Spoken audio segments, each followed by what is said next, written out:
ಒಂದು ಗ್ರಾಮದಲ್ಲಿ ಒಬ್ಬ ರೈತ ಇದ್ದ. ಅವನ ಹೆಸರು ರಾಮು.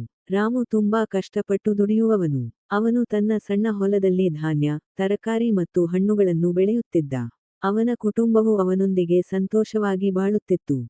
ಒಂದು ವರ್ಷ, ಬೆಳೆಗಳು ಚೆನ್ನಾಗಿ ಬೆಳೆಯಲಿಲ್ಲ. ಮಳೆ ಕಡಿಮೆ ಬಿದ್ದಿದ್ದರಿಂದ ನೀರಿನ ಕೊರತೆಯಿಂದಾಗಿ ಬೆಳೆಗಳು ಸರಿಯಾಗಿ ಬೆಳೆಯಲು ಸಾಧ್ಯವಾಗಲಿಲ್ಲ. ರಾಮು ತುಂಬಾ ಚಿಂತೆಗೊಂಡ. ಅವನು ಏನು ಮಾಡಬೇಕೆಂದು ತಿಳಿಯದೆ ಹೋಗಿದ್ದ. ಆದರೆ, ರಾಮು ಹತಾಶರಾಗಲಿಲ್ಲ. ಅವನು ಹೊಸ ಮಾರ್ಗಗಳನ್ನು ಹುಡುಕಲು ನಿರ್ಧರಿಸಿದ.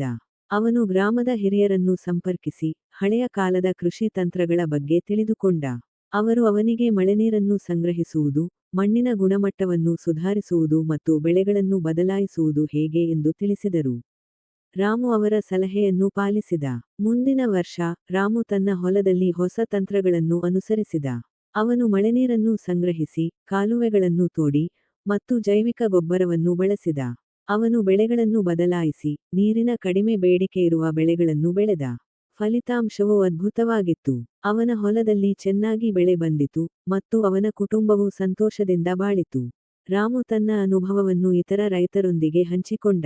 ಅವನು ಅವರಿಗೆ ಹೊಸ ತಂತ್ರಗಳನ್ನು ಕಲಿಸಿದ, ಮತ್ತು ಎಲ್ಲರೂ ಒಟ್ಟಿಗೆ ಕೆಲಸ ಮಾಡಲು ಪ್ರಾರಂಭಿಸಿದರು.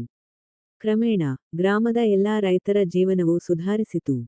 ಈ ಕಥೆಯಿಂದ ನಾವು ಕಲಿಯುವುದೇನೆಂದರೆ, ಕಷ್ಟಗಳು ಬಂದಾಗ ಹತಾಶರಾಗದೆ, ಹೊಸ ಮಾರ್ಗಗಳನ್ನು ಹುಡುಕುವುದು ಮತ್ತು ಇತರರ ಸಹಾಯವನ್ನು ಪಡೆಯುವುದು ಮುಖ್ಯ.